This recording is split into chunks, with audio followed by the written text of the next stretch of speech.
Hello friends, my name is Haley and welcome back to my channel. So first off, I want to get out of the way. I'm sorry I haven't been present for the last couple of weeks. I've been doing NaNoWriMo and it took me for a surprise and it's just taken a lot of my time. But another reason that I've had no time is because I've been obsessively reading A Court of Mist and Fury and now I'm on to Act of War. As you can see, I have started annotating and it's actually within the book as well. I don't know if you can see because my light is really bright. But I've been making notes and I feel like I've been putting more stickies in this book than I normally would because it left such a heavy impression with me that I felt like I really wanted to make a video just to talk about how much I really loved this book. First of all, I don't really know where to start, but I will start with saying that I was very surprised by how much I liked this book. I've mentioned before that I read the first two books in Throne of Glass, and I was not really impressed. I still kind of want to read them. I'll probably get to them because I'm curious, especially after now I just want to read more Sarah J. Maas, even though I'm not the biggest fan of it. But I feel like the characters do not compare to the characters in especially this book. And I gave A Court of Thorns and Roses a 5-star review. I thought it was really good, but that also does not compare to this book. So also another warning, this is going to be very spoilery. This isn't a spoiler-free review. This is just a book talk where I just want to talk about all the things I love about this book. So if you haven't read it and you don't want it spoiled, I highly recommend that you turn this video off now, go read it, and then come back and finish watching it. Also, don't look in the comments because I would like to encourage people to speak about their feelings of the book too, so nowhere is safe. Okay, I don't really know where to start with this, because I'm just talking about the things I liked. So I think I'm going to start with the world building in this, because I feel like the world building expands so much in this book. For instance, the map in the first book misses a lot of details. Like, in this book, the Night Court on the map just opens up and you learn about all the things where the Court of Nightmares is. Of course, you wouldn't have known what Valeris was in the first book, and where the prison is, and the Illyrian part of it. So I think that's really interesting. So we get to learn about the Day Court, and just how the different High Lords act. It works very well, especially with the whole theme of this story of Feyre learning more and more about this world that she's in and everything that was kept from her. I think it would be a really good place to start with Feyre's story, with her adventure, because it starts with her being this kind of kept woman. And the thing that I thought was the most interesting was that in the first book, it's no secret that Tamlin doesn't behave ideally, but you kind of pass it off and accept it because that's who Feyre is. She makes an excuse for everything, and you just kind of go along believing it. There was one moment in the first book when he said, "Don't ever disobey me again," and I was like, red flag, who are you? But the rest of them, there's a justification for everything. There's a justification for him not going to visit her when she's nearly dead, and there's a justification for him not saying anything or doing anything to try to save her or help her or anything like that when she's under the mountain. But as this book goes along, you really see that it's not just suddenly in this book that he has terrible behavior. It was the whole story of the first one, but she just wasn't a strong enough character to realize it. And that's what's so beautiful about this story, is that Feyre goes on this adventure, but it's not like an adventure within herself. She really learns who she is, and she becomes such a strong person by the end of it. And it's very relatable, I think, for people with any background. Anybody who's had any sort of weakness that they've had to overcome, I think it's very relatable. I've had a lot of struggles with self-confidence, and I really related to it, and it was very encouraging to keep on my journey of trying to be more confident in myself. And of course, I think it's really beautiful that Feyre and Rhysand went through this horrific experience together, and they both really were each other's strength.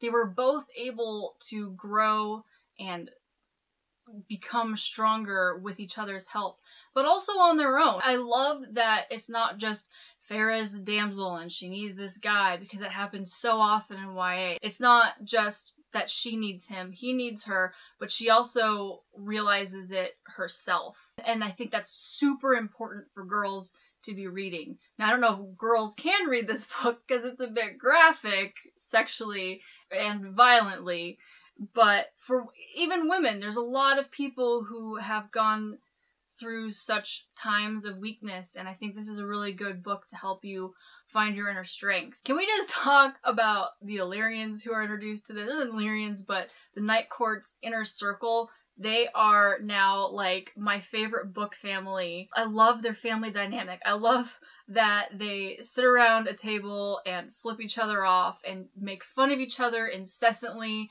and there's no boundary of who can say what to each other. It's people who've been together for thousands of years and they're gonna be loyal to each other. And I love that they all accept Feyre with no questions asked, because another trope that we see way too often in YA is when one girl is jealous of another. When I first saw Amren enter the scene with just that air of confidence and terror that she kind of has, I was like, oh no, they're gonna be rivals. This isn't gonna be good.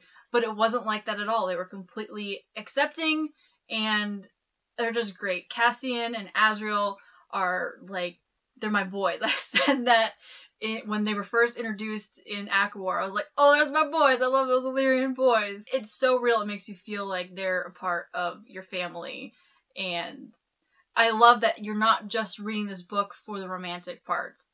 Like, I want to read for Feyre and Rhysand, but I want to read for Azriel and Cassian and Mor and Amren, and it's great. And speaking of Mor, there's just something about her. I think just how she's a little bit bubbly, but she's also strong in her own right, and how she loves fashion. Like, am I the only person who really wants a scene of Mor and Feyre just going shopping?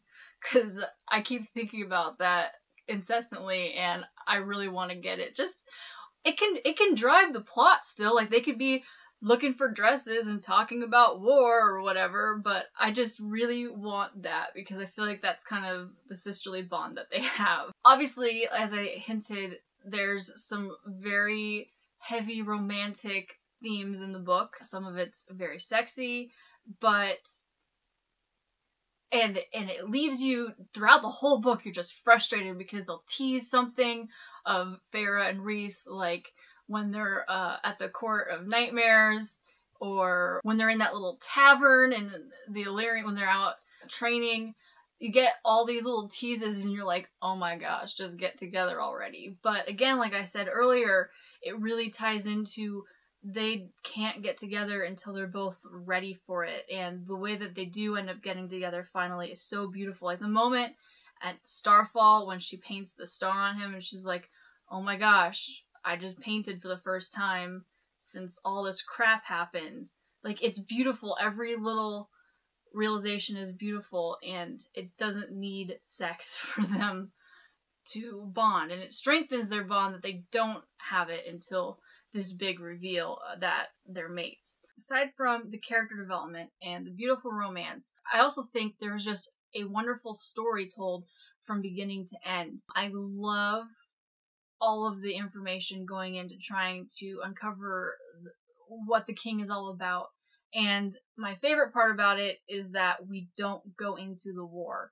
I love that that is what is saved for a third book, because, you know, the Amarantha thing was all solved in one book and it worked well, and it can work fine when you just come across a problem and it's solved easily, but I really like that they're taking their time and they're putting all the pieces together, and we're learning more and more about this king, and it really builds the tension for what's coming in the next book, and you really know this guy, you know how much of a threat he is, and there's a lot of tension between the High Lords that's set up, so I think it's all just fantastic. Especially in the last confrontation scene where the king thinks that he removes the mating bond, but it's really just the bargain that Feyre and Rhysand made. I think it's great because it leads to that beautiful reveal that no, mating bond cannot be broken, and we played him like a fiddle. And my book boyfriend, Rhysand. I am a sucker for the brooding, dark guy. So the first book is based on Beauty and the Beast, and I had heard this one was also based on a fairy tale, so I looked up, was like, what story is this based on? Because it doesn't seem like anything I'm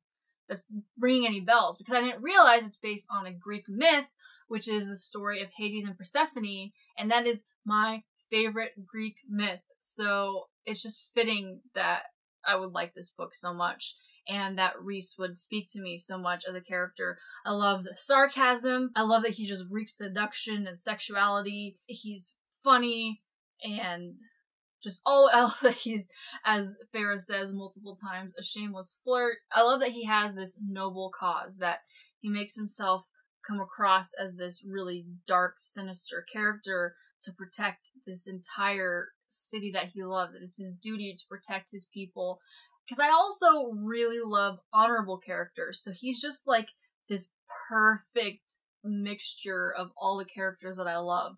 I live for the Court of Nightmares. That darkness, the contrast between the Court of Nightmares and Valeris within the same court is so fantastic, and I just love that air of sinister that Rhys puts on, and the way he acts and the things that he says, and that, like, it feels like Farrah likes it. I feel like it makes her life a little exciting. Like, she was just stuck in the boring spring court, and then before that, you know, she was this poor human girl who had to sacrifice everything for her family. Now that she's been brought into this beautiful world that's contrasted by this really dark world, but she's gonna take on that role, and it's just so good.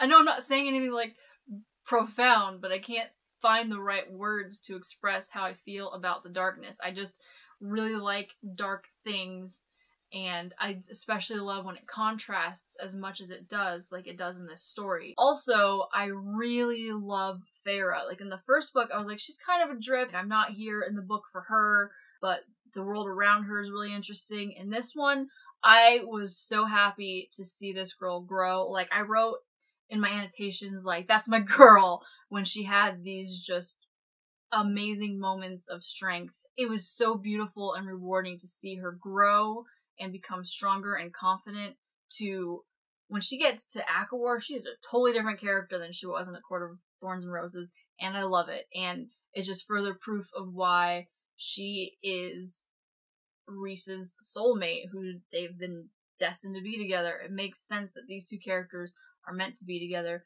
They've helped each other. I love that she's not scared of anything that has to do with Rhys. She's not scared of how much power he has.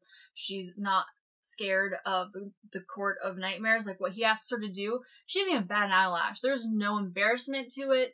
There's no hesitation. He says, I don't like how I'm gonna have to act around you. I almost don't want you to go. And she says, no, that's okay, I'll deal with it. And then there's chapter 55. I feel weird not talking about the sex scenes, but I also feel weird talking about the sex scenes. I really, really like everything leading up from when Farrah snares my friend, the Suriel. I love Suriel. One of my favorite characters, because I just love that it always reveals something really huge, and that it kind of seems to like Farrah. Like, it'll say, nope, that's all the questions, and then she says something and is like, let me tell you a little bit more. I think it's fantastic. But from the moment where it reveals that they're mates to the moment where Rhys explains all of the history of why he kept it from her and what she means to him, and then the revelation that they both love each other and that she accepts that she's his mate, is all really beautiful. I think that, you know, they've gone through so much and they deserve each other. They deserve to be happy. I think it's very interesting. It's hard to grasp the concept that, okay, we're mates, so now we're together forever. That's it. There's no, like, dating or anything. That's just, this is it. This is a done deal.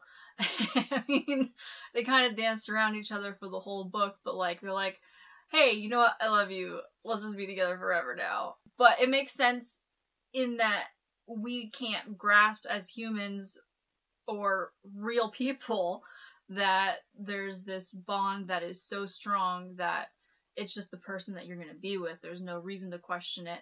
And I think it's especially interesting that, for one, Rhys is just like, okay, you're going to be my high lady, completely bucking tradition that everybody else has done.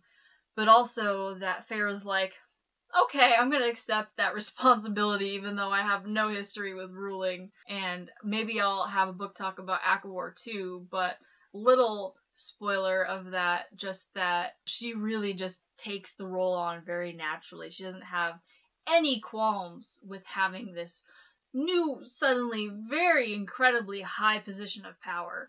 And that's another part of just her journey of becoming a really strong character that I absolutely adore. So I think I'm going to leave it there. Sorry if there's not really any structure. This doesn't make sense. This is my first time doing a book talk. If you could think of anything that I could do differently in a book talk, let me know. But really, I would love to hear your thoughts of A Court of Mist and Fury. I would really like to talk to people about it. That's why I made this video, just because I want people to talk to about this book because I liked it so much. So until my next video, I'll see you guys soon.